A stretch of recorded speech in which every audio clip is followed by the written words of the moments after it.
I've made a lot of bad decisions in my life. Like, if there was an Olympic for just how much you can screw up your life through your own free will, like, I'd be the Michael Phelps of it. Like, I'd be the Michael Phelps of, like, fucking up. And today, we will be visiting one of those fuck ups. So, welcome aboard my toxic trauma train. And let's go revisit the time where I fried, dyed, and destroyed my hair professionally. See, you guys, you screw up your hair by yourself. Me, I go to professionals to do it. So that is the difference between you and me. Anyways, choo-choo, motherfuckers, let's go!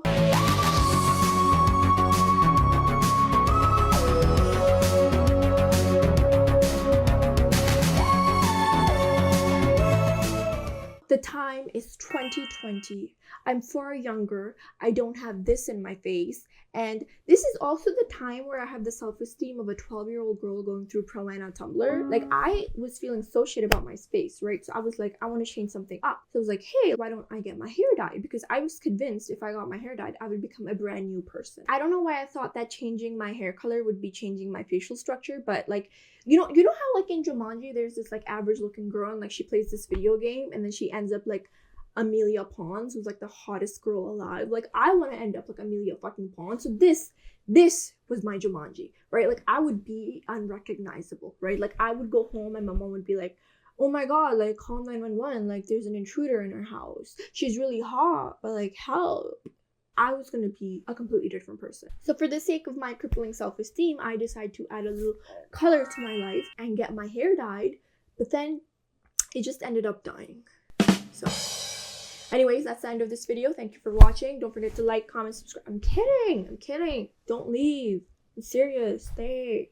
Okay, let's begin. So before getting it dyed, I knew I wanted like a proper experience, right? Like, I don't know what kind of underground black market salon shit my mom's into, but all my life I'd only gotten haircuts from these ladies running their salon businesses from their basements, right? So for once, I just wanted to get a haircut from a place that was above sea level. That was all I asked. And so there was this place in my local mall and they had this hair salon inside and it was like really bougie, right? Like, it was like really luxury, okay? I couldn't even walk past it because my net worth wouldn't let me. I had to take the other way around. But it was like really bougie. There was like water running down the windows. Everyone's 120 pounds in there. They're all like wearing like white coats or something. And I was like, I really want to get my haircut from this place. So I go ahead and I book the appointment online for getting my hair colored and a haircut. And I select the level 1 stylist because I'm like, these people, like, this place is so expensive and bougie that even their worst stylist is going to be like so good, right? Wrong. Every time I say it right, you say wrong. So I book my appointment and the time comes for me to go. So I walk in and this lady comes up to me and she's like, hello, how are you? Listen, my basement ladies, you lucky if they open the door for you, okay? This girl was asking me how I was. I was like, I'm good, okay? I wasn't before, but I am now. I'd been locked out of heaven, but I'm here now. And then the lady's like, oh, do you want water, coffee, or tea? Listen, my basement ladies, you lucky if there's enough air down there for you to breathe, okay? You're lucky you don't need your CPAP machine. This girl was offering me beverages. Obviously, I said no because, I mean, like, the fact that they even asked me, I was, like, so grateful. And then finally, a few minutes later, the colorist comes to get me. And then I see her and immediately I'm so confident because she also has her hair dyed, you know? Like, it's good. Like, if you go to a tattoo artist and he has, like, tattoos, or if you go to, like, a LASIK doctor and, like, he has LASIK. So, you know, it just makes you feel confident. Unless you're a mortician. I guess that logic wouldn't really work if you're a mortician. But anyway, so she asked me what you're doing today. And so I pull out my phone and I go to my Pinterest board. And as I'm going to click on the individual picture, she's like, okay. And I'm like, wow. This girl is so smart. She's got like photographic memory. She only needs to look at the picture for 0.01 seconds and she already knows what to do. I'm thinking this girl's like a descendant of like Brad Mondo. Like, it's just muscle memory for her at this point. Like, she doesn't even need to look. I don't know why I thought that because Brad Mondo's white and she was Indian. But like maybe he had ancestors that were like involved in the Spice War or something. I don't know. I'm just gaslighting myself into believing that everything's great. So then she starts bleaching my hair and I don't know what's happening. I've never gotten a haircut, much less my hair dyed without my mom. I don't know what's happening, and frankly, I don't care because I feel like the top 1%. I feel like so pampered. Look, if Kim Kardashian walked in, I wouldn't even be fazed. I'd be like, huh, you too, huh? Like tell Kanye I said hi. right? Like because me, like I'm part of the affluent now. This is all normal for me. So this mindset lasts precisely 20 minutes and then my anxiety kicks in and I'm like, I genuinely, like, I don't know what's happening. Because I showed her a picture for like 0.01 seconds and she's been like going at my hair. So, like a little fifth grader, I raised my hand and I'm like, excuse me, ma'am, what are you doing again? And she's like, well, I'm giving you a balayage.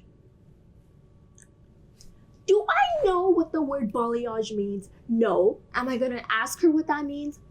No. She said it with so much confidence that I was like, I should already know that word. Like it should already be part of my mental Merriam-Webster hair dictionary. Plus, it sounded so fancy, right? Like a balayage, it's very posh, like something the queen would wake up and she'd be like, oh, I want a balayage today. Like, it's very nice. So I was like, yeah, of course, that's exactly what I wanted. I didn't say any of this to her, she's still going at it from her own imagination or whatever. I wanted maroon highlights. I don't know if a balayage, I thought the balayage was like a more technical term for it, like a more hairological term. So then she finishes bleaching my hair and then she leaves me for like an hour or two to let, the bleach marinate, which is great because now I get to look at myself in the mirror for like 2 hours. It was not fun. But after some time, I don't have any concept of time right now, okay? It's been a while. After some time, she comes, she gets me, and then she takes me to the washing station to wash away all the bleach. And as she's washing away all the bleach, all of the other employees, they start gathering around me. And they start saying words I never heard before. They're saying something about like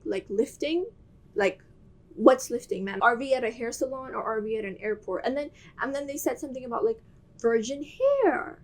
And I'm like, what does that mean? Like, what are you trying to say? Like I'm so pious and like I'm so pure that even like my hair is virgin. Like stop. But anyways, I'm confused, right? So I pull out my phone to see what's happening. You know that moment that Eve must have felt when she ate that apple? Like, oh shit, like, oops, like Control Z, like undo. I was like, oh hell no. It wasn't the color I had the issue with, it was because I know that bleach makes your hair into Donald Trump yellow. It was just how much she'd bleached. I didn't think you needed that for highlight. But I'm like, okay, this girl, she knows what she's doing. You are new, you don't know what you're doing, so just shut up and just, So once again, I gaslight myself into thinking everything's okay, which is a big theme in my existence. So and then she puts on the toner or like the dye or like whatever. She puts on some hair fluids, right? And then she leaves me for 20 minutes to let that settle in. Mind you, she has my head hanging in the wash basin for 20 minutes, okay? My neck has the support of a metal rod. It is extremely uncomfortable. But after 20 minutes, she comes and she's like, okay, well, your hairstylist isn't ready yet, so you're gonna have to wait until she's done. And then she leaves me again with my head hanging in the sink for so long. Like 5 minutes go by,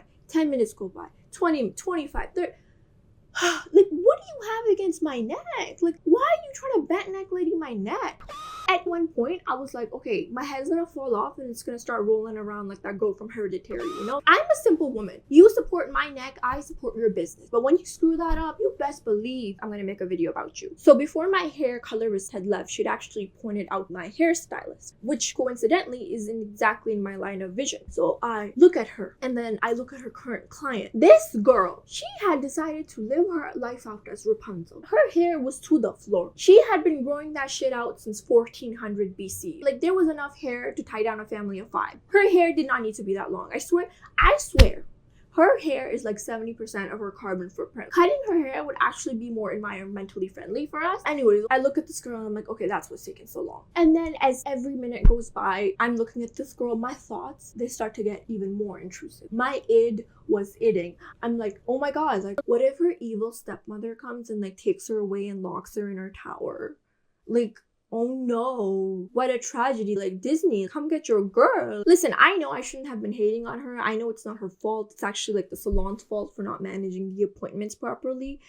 But do you think I had enough blood flow going to my brain for me to have rational thoughts? I was 10 minutes away from being decapitated. So I'm still watching my hairstylist, right? She'd been blow drying the girl's hair, right? For like 20-30 minutes. It was like the first feed, then the second feed, then the third feed. Like, I was sure like her wrists needed to be oiled or something. That was a cardio activity that I was witnessing. And now at this point, I'm starting to get worried because the store is about to close. She still hasn't started my appointment and there's surely not enough enough time for her to take a break between her appointment and mine. So I'm starting to get worried. I'm thinking like, okay, this is gonna start to affect my appointment. And call me Miss Foreshadowing because I was right. Come my turn, she could not care less. Rapunzel had taken the last of her shit. She was exhausted. And so, I get in her chair finally after like 10 million hours, and she's like, okay, well, what are we doing today? And I'm like, layers and bangs. And she's like, layers and bangs. And I'm like, layers and bangs. And then she starts the haircut. 8 minutes into my haircut, I raise my hand like a little 5th grader once again. And I'm like, excuse me, ma'am, can you part my hair? Like, Moses parted the sea, but you can't even part my hair? I feel like that's the number one rule of cutting hair. Like, you have to make either middle part or like a side part. You don't just start freestyling. My hair was fresh out of the wash basin, right? It was like this, right? So I don't know why she was freestyling. I am not your DIY project, okay? And then she's like, yeah, of course. And then 10 minutes in, and we're done with the haircut. We're done. And I know my hair, that shit should have taken at least 20 minutes, but she was done. And I checked my hair later and I still had the same length. All of my split ends were still there. I'm starting to think she mimed the whole thing. Maybe she put like the scissors next to my ear and she just made like snipping noises or something, but I don't know what she cut. Anyways, the time goes to pay and I go to the front desk and there's this white-haired lady in a white coat, probably the owner of the hair salon. It's not even a hair salon. It's more like a funeral home for hair. She was the mortician of the funeral home for hair. That's what she was. Anyways, she gives me my bill and she's like, it's $358. Girl, if that's how much it takes to get neck cramps and be neglected, I'd really rather just go stargazing with my crush. I don't need this. Now, when I left, I actually wasn't mad about my hair because like, no matter how bad your hair is, like salon mousse and a blow dry will just make it look good. It was only 3 days later when I wash away all that salon mousse and the blow dry that I see the hair for what it really is. If my hair was a person, honestly, I'd be like, don't be yourself, right? Like sweetie, you dry. You have no personality. You're gonna get bullied. I'm the bully. My hair was the most unhealthiest that I'd ever seen it. That shit was so rough you could probably grate cheese on it. It literally felt like barbed wire. If they used my hair in Prison Break, no one would have escaped. No one. Mark my words. It was so dead, and hair's already dead. So the fact that they managed to kill an already dead thing, that's how you know they did me dirty. And then whenever I went to like curl it or like apply any heat, it would sizzle. It would sizzle. Why is it sizzling? Are we at a KFC? Like, why does my hair have sound effects? It didn't do that before. So why is it making noises now? I felt so bad about my hair. I couldn't even brush it properly because there would be so much breakage every time I would brush it. I didn't even have bad hair days anymore, okay? I just had bad hair. No timestamp, just continuous shitty hair. Anyways, I'll show you guys a picture of what my hair looked like before I went to the place, and then I'll show you what it looked like after. I don't really have that many pictures, but you can kind of guess what it looked like. I asked for maroon highlights, so you can tell me if maroon highlights are in the room with us. And then I guess what pissed me off even more was like, after having spent so much money to destroy my hair, I was now supposed to spend so much money on bringing it back to life. There's this whole hair care product line just for destroyed hair. Now I was supposed to get K18 Olaplex special conditioners. Like, I don't have the net worth for this. This was not the plan. I just feel like this is one giant conspiracy for us to spend money. Eventually, I did end up just chopping it off because it was just too much maintenance. I'll show you a picture of what my hair looked before and after, and you can just see how much healthier the black hair is. Sometimes I think like maybe I'm like over exaggerating, maybe I'm being a Karen, because I know that bleach kills your hair, so I don't know why I was so surprised when bleach killed my hair. I think before getting it dyed, like I watched a bunch of YouTube videos and there would be like a bunch of girls and they'd have like fairy lights in the background and like really positive music, that cures your depression, and every video they'd be dyeing their hair a new color of the rainbow. And they would look so good. Like these girls, they dye their hair like 20 times and they look like goddesses. And I dye my hair one time and my hair looks like feed for livestock. How is that fair? Anyways, I think that's the end of the story. I have to go to a Secret Santa and I am getting late. But this guy on YouTube, he said that every time you end a video, you have to have like a key takeaway. So the key takeaway of this video is that if you have black hair, black virgin hair, and if you're thinking of getting it dyed, you should probably get some life insurance for it. And also make sure to bring your communication skills, some neck support, and maybe a wig. Maybe a wig. So anyways, bye.